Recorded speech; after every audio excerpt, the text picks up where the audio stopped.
Kajaria ceramics limited தான் best brand. கஜாரியாவுக்கு நான் dealership கேட்டேன். அப்போ இங்கே இருக்க மார்க்கெட்டிங் மேனேஜர் தான் முடிவு எடுக்கிறது. வந்து நம்ம கம்பெனியை பார்க்குறேன், கடையை பார்க்குறேன், என்ன பார்க்குறேன், அசஸ் பண்ணுறான். நீ வந்து லாய்க்கு இல்லை, கஜாரியா பிராண்டு விற்கிற அளவுக்கு உனக்கு தகுதி இல்லை, நாங்கள் உனக்கு டீலர்ஷிப் தரமாட்டோம் அப்படின்னு சொல்கிறாங்க. இதே நான் சந்தித்த அவமானம். வாழ்க்கையில் நிறைய அவமானங்களை சந்திச்சிருக்கேன். அவமானத்தை சந்தித்தா மட்டும்தான் ஜெயிக்க முடியும். அவமானம் சந்தித்தா தான் வெறி வரும், வெறி வந்தால் தான் ஜெயிக்கலாம். கனவு கொண்டதெல்லாம் ஜெயிச்சிட முடியாது. அப்போ வாழ்க்கையில் வெறி வரணும்னா சின்ன சின்ன அவமானங்களை படுங்க, தப்பு கிடையாது. எனக்கு நான் சந்தித்த அவமானம் கஜாரியா செராமிக்ஸ் டீலர்ஷிப் கிடைக்காது. நான் கம்பெனி வச்சிருந்தப்போ நான் பேங்க் லோனுக்கு போனேன். எங்கள் அப்பா இந்தியன் பேங்க்கில் ஒர்க் பண்ணாலும் இந்தியன் பேங்க்கில் போய் லோன் கேட்டேன். மேலமாசி விதி இந்தியன் பேங்க் பிரான்ச்சில் போய் 40,000 இல்லத்துக்கு லோன் கேட்டேன். தள்ள, அது ஒரு அவமானம். அன்றைக்கி எனக்கு கடன் தராத பேங்க் தான் இன்றைக்கி எத்தனை கோடி கடன் தருது எனக்கு தெரியும்.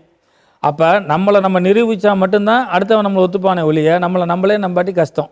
அதனால் சின்ன அவமானங்களை சந்திங்க, அதில் எந்த கஷ்டமும் கிடையாது.